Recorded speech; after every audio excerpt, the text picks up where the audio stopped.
Alright, really quick, this is not an official session. This is just the year one epilogue. Something I wrote because I like the characters and I wanted to add some flavor to the story. So, yeah, feel free to ignore this session if you don't care, but I wanted to do this at least for me. The first slide covers the party's summer plans. Basically, they had a lot of work during the semester and they needed to have a good plan of action in case things happened over the summer. So the party just went around with what they planned on doing. Sarah was going to stay on campus, taking a summer class and doing some personal research, as well as preparing for trouble in case things did happen. She's cautious like that. Kima was also going to stay on campus. Basically, she talked with some of the other martial artists, and they were going to study and practice together and such. Learn various things from one another. Burgle also planned to stay on campus for to perform with the show band. Basically they'd have a show once a month, or jam sessions or what have you. Again, just a little bit more exposure to different music and such, and a bit of fun. And then all eyes were on Darb. And Darb took a moment. Like he was nervous and he wanted to say the right words for this. First off, thanks everyone. Thanks for everything, everyone. It's been a crazy year and we definitely deserve a break after everything that's been going on. I think I need a bit of time to head home to really decompress and get things in order, and to be completely honest, talk with my dad about some things. So I just need maybe a week or two. So if you guys can cover things, and then I'll come back, and we'll have the rest of the summer to keep an eye out and do whatever. The party were all a bit taken aback by that. Sarah just frowned, crossing her arms, just looking him over, studying and considering him. Burgle, was sweating a bit. Basically a bit uncomfortable, without Darb around in case something did happen. And Kima slid off of her seat and walked towards Darb and said, "Hey, it's okay, Darb. I get it. Thank you for stepping up. You did good this year." And that made Darb smile. And Burgle stepped up too, and he's like, "Hey, sorry for putting all this on you, but honestly, Darb, I would follow you anywhere. So, take however long you need for this." And then Sarah, finally stepped forward as well. Gave him a big hug. Hey. And she whispered quietly into his ear, "Take as long as you need, Darb. It's, yeah." And honestly, that shocked Darb, seeing her have so much emotion for for this. Quick Brad note, Darb plans on being gone a week, maybe two. We'll be using a sending stone to talk with Sarah each day. Basically, sending stones work in pairs, so one is connected to the other. You can transmit up to 25 words each day, between the stones. I haven't really established, how the words are communicated to the other person. It could be, just out loud from the stone. It could be a telepathy thing. I'm not sure yet. And the book doesn't really say anything, so just make up whatever you feel like. The other key information is that Sarah will be in charge, on campus while Darb is gone. Nothing happens, but, it's nice to be prepared, and for the plot of the story, it makes sense. He will be able to get home via a portal stone. Basically, I'm saying Strixhaven, on its campus, has portal stones that connect to various, towns, villages, cities, etc., across the continent of unnamed, because I don't know where it is located currently. And, one of those places just so happens to be a place I believe I called Green Plains, which is, a couple of miles from Darb's family farm. Homecoming. Darb was a bit early coming home. He'd gotten a ride from a farmer returning to a nearby farm. I just refer to him as Old Man Bren, really quick. Basically, the letters on my mailbox, a couple fell off, so it went from O'Brien to Bren. That's the story behind that. Uh, he'd written, various letters over the course of the year, talking about his classes, how things were. He'd left out some of the more chaotic things that were going on, but in general, his family knew what was going on with him. He approached the farmhouse first, where his mother Ella was. He knocked on the door, and Ella made her way there, obviously, to meet him. And, of course, doing the typical mom stuff, hugged him, gave him kisses, on the cheek and stuff, and, cried a little, because it had been at most of a year, if not a year, since she had seen him. Just fussing over him, have you eaten, all that stuff. Your father and Jacob are in the barn. The wagon broke a wheel. They were working on fixing it. Basically, Darb thanks her for that information and also lets her know that he got Jacob a couple of books on smithing that he'd asked about. Basically, minor spoilers for year 4. Jacob will join the College of Strixhaven and will ultimately go on to be an artificer of some kind. I know, but I'm trying to keep that detail a little secret.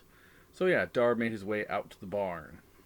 Meanwhile, inside the barn, Jacob and Michael are talking about the wagon wheel, and Jacob is explaining that the dwarves, that he picked up a technique from the dwarven master, I believe it was blacksmith Brownbeard, that he could put an iron band around, the wagon wheel to ensure that, to better protect it, from damage, pits, and such. Talking with Dad, or Michael. Basically, after the quick reunion in the barn with his father and Jacob, the family sat down to dinner. Things are normal. They basically talk about most of the stuff that Darb talked about in his letters, back to the family. Michael can tell that there's something bothering Darb, though, and so, they excuse themselves to have a bit more of a private conversation outside. They're walking and talking basically outside of the farmhouse, near the barn.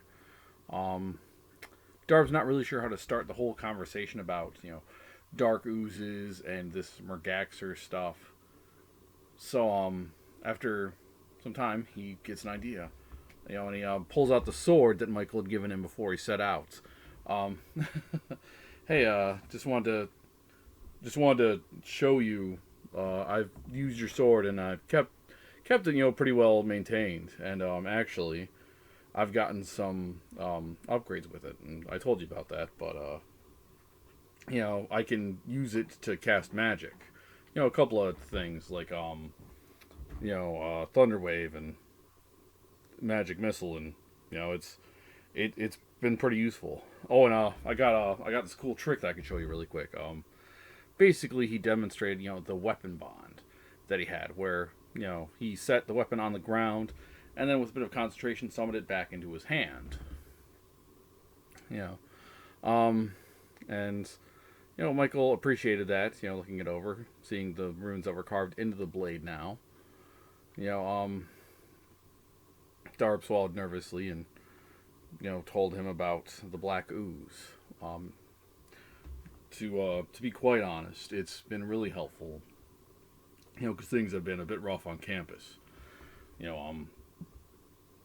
don't know how to talk about it really, but basically, my friends and I, we got kind of sucked into, fighting off this black ooze stuff. And just to be clear, everything's been taken care of, so we're good now. But I'm not quite sure it's over, to be completely honest with you. So I was hoping, maybe you could give me some advice, because everyone's looking to me to lead, and I'll be honest with you, I'm not sure I'm quite up for that. But you were a soldier, you know things. Maybe you could help me out a bit. Michael took that information and thought about it for a minute. He looked at Darb. oversizing him up, and he began, I was a squad leader, a bit older than you, but I think I have some general advice at least. You know, don't sell yourself short. You're honestly much better than when you left. And Darb went over the year's events. Michael thought he had good instincts with what they had done. Going into the Sedgemoor, trying to track down whoever was doing this. And also keeping the staff informed. Basically they settled on Michael would give him some, instruction on, squad leadership. This is all off-screen stuff because I don't have any ideas about it. But, yeah. Anyway, ultimately, after, at the end of the week or 2 weeks or so, Michael gave Darb his old squad leader pin. Basically, it's something to help Darb's confidence, but also, be a subtle reminder to him of, what his role within the party is, being the squad leader, and trying to keep things on the up and up. Visiting the farm before school starts. Basically, after Darb's little trip out to the farm where he, got to decompress and learn a bit from his father, he came back to school and talked to the party about maybe taking, a little vacation towards the end of summer, just to decompress, regroup, and not have to worry about, things on campus. Everyone ultimately agreed to the idea, and basically it's just a quick summary of, quick little scenes for what they did on the farm. Starting with Burgle, he loves the farm life. He grew up as a forest gnome, so he didn't get to really, bask in the sunlight and, see the nicer things of the quote-unquote simple farm life. And one scene in particular that I made up was, basically, they have sheep on the farm, and Burgle is just, so excited to see the sheep and, get up and feel, the nice, full wool coat that they have. He looks to... He looks at Michael and asks, sir, can I go check out the sheep? Is it okay? And, of course, Michael says, yeah, sure, lad, why not?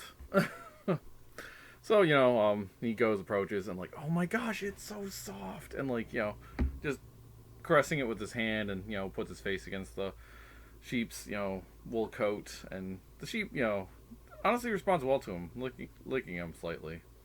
That was just a funny little bit that I had. Meanwhile, we have Sarah. She bonds a bit with Darb's mother, Ella. At first, Ella is a bit apprehensive of a tiefling, because I'm just going to say demonic appearance. But, after talking to her a bit and learning, Sarah's backstory, that she doesn't really have, family to go home to, Ella sympathizes with her. A bit that I made up for Ella is the fact that, she had a couple of brothers who went into the same war as Michael, 20 plus years ago, and unfortunately never returned. And her parents, being older, are gone as well. So they kind of bond over that. And Ella sympathizes with Sarah, saying, I'm trying to work on a mom voice, but it's really hard. But, I lost my family too. And it's hard. But I found a new family with Michael, and now we have Jacob and Darb. And I would say that you found your new family with them as well. And again, Sarah's showing, a bit more emotion, gives her a big hug, and, cries into her shoulders, Ella, strokes her hair and, says kind things to her. Again, Sarah's supposed to just be, the toughest nails, I'm a girl boss, but does have emotions. It's cliche, but, I liked it. And then we have Kima. Her story isn't as grand, as Sarah's. It's along the lines of Burgle's. Basically, she befriends Michael, because her uncle, was a smith in her village.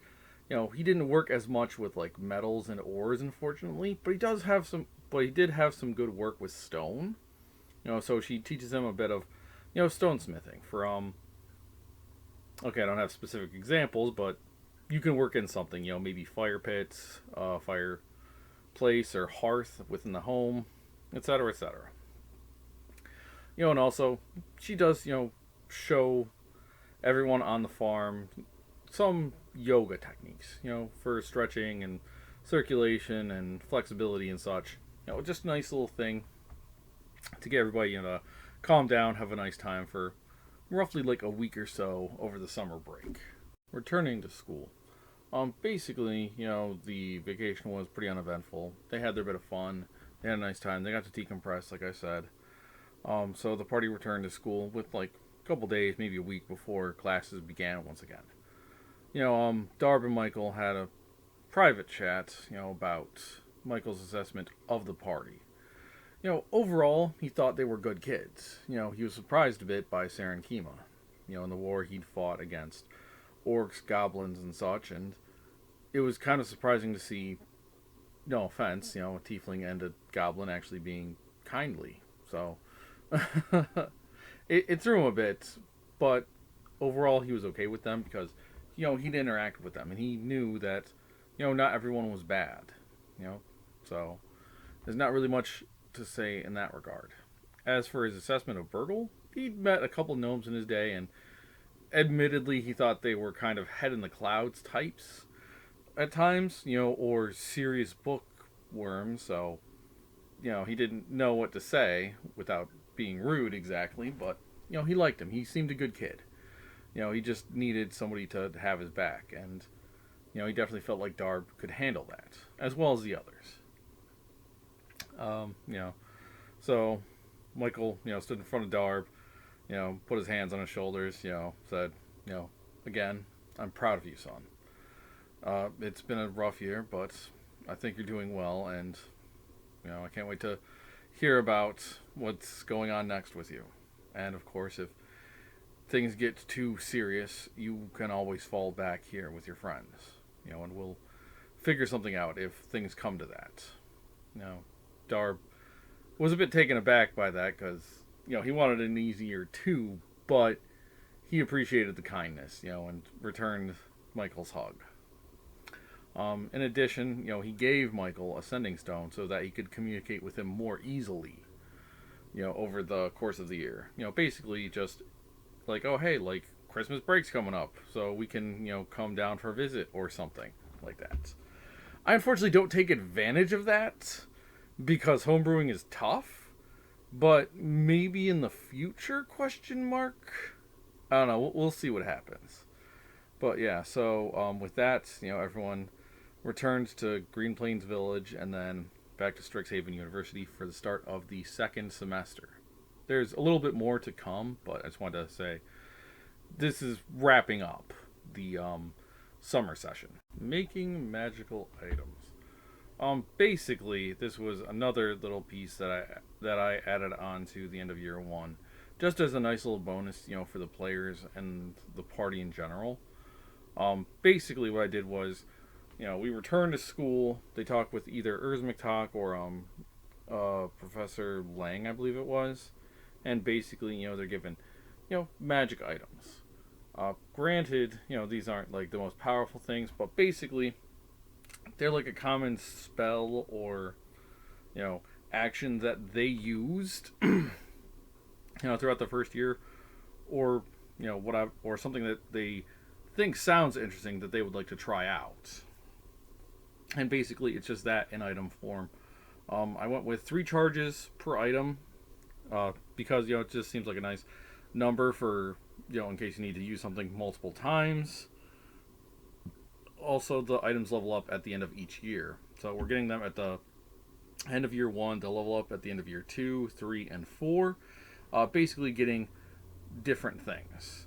Again, this was just something nice that I felt like the party deserved for making it through the first year, and something that could help them throughout the rest of the campaign. Like, they may, if I think of it in actual campaigns, I may use it again with different things. Like, oh hey, you seem to like this level 2 or 3 spell, so maybe you get this item as well.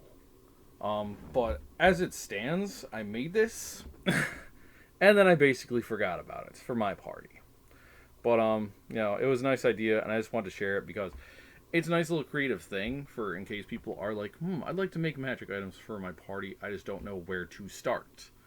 So these are just 4 quick examples that I have that I made for my party specifically, based on what they used and liked, etc. Thanks for your work, 1. Starting with Kima, I gave her Gloves of Zephyr Strike.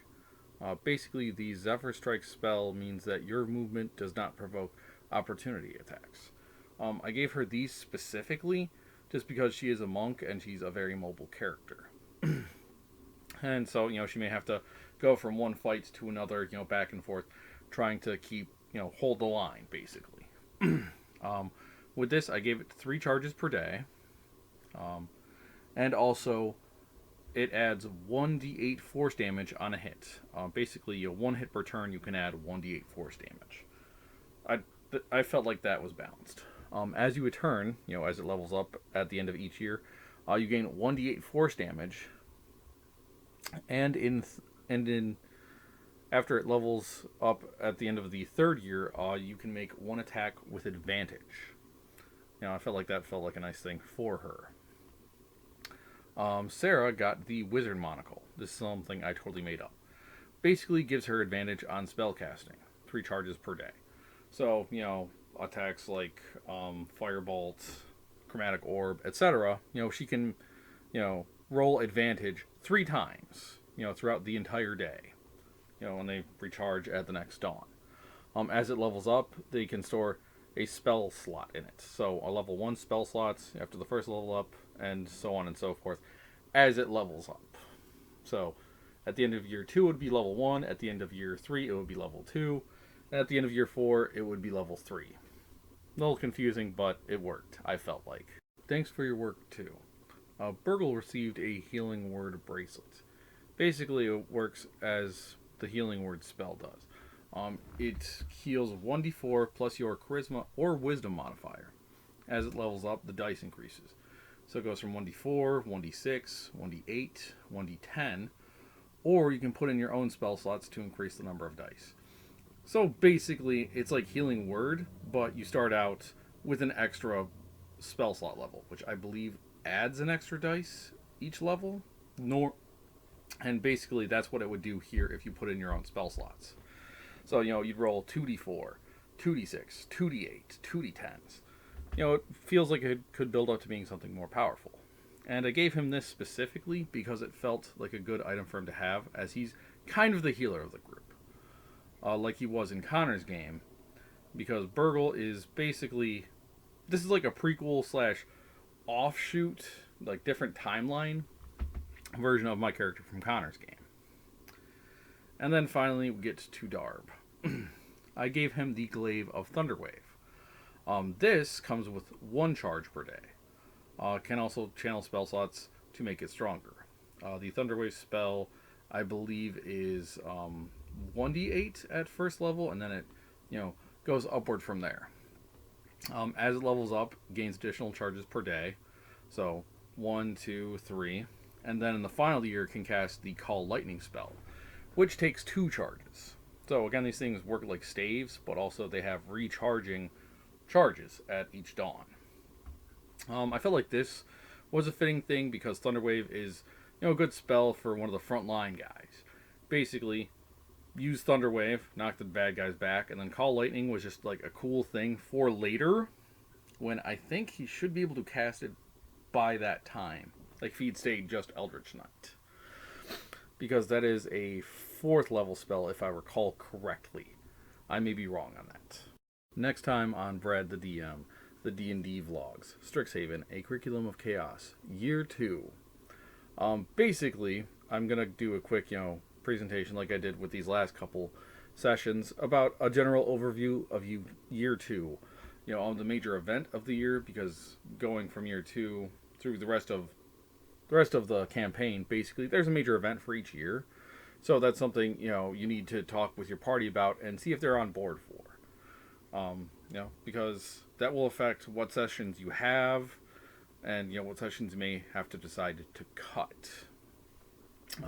So basically the breakdown here is I'm going to do, the sessions with some minor summaries going into them. Note when the party levels up and, other significant changes. I don't know what. I'll talk about, the big event of the year. In the case of year 2, it is the Mage Tower games, which is basically capture the flag with like little animal mascots. And, I will talk a bit about, my own story as well as the connections between each session. So, yeah, look forward to that. Really quick, though, after I get this up, I'm going to go back through and I'm going to put all of my stuff onto Spotify as well. So there will be a little bit of delay between the release of this video and the release of the next video. But don't worry, things are coming. And now that I found this new format that I feel it goes a bit faster, it should work out a bit quicker. So, yeah. Stick around, and yeah, we'll see what happens next. More content, want to play. Basically, you may have heard me tell this, 10 times, hopefully, so far. So this is number 11. Basically, this is just the end title card. If you want these videos in audio-only format, find me on Spotify. Just search Brad the DM on Spotify. I've done it myself. I've listened back to the episodes because, honestly, it's just nice to go back to these things and reminisce over some of the cool stuff that I got to do with my playtest. If you're looking for additional content from me specifically, I do have on the YouTube currently the D&D vlogs, the Emerald Vanguard campaign, several sessions from my home brewing era. I only have a handful of sessions for that, unfortunately. And I do plan on transferring these over to the Spotify once, I think at some point after I get done with Season 1, Year 1 of the Strixhaven campaign.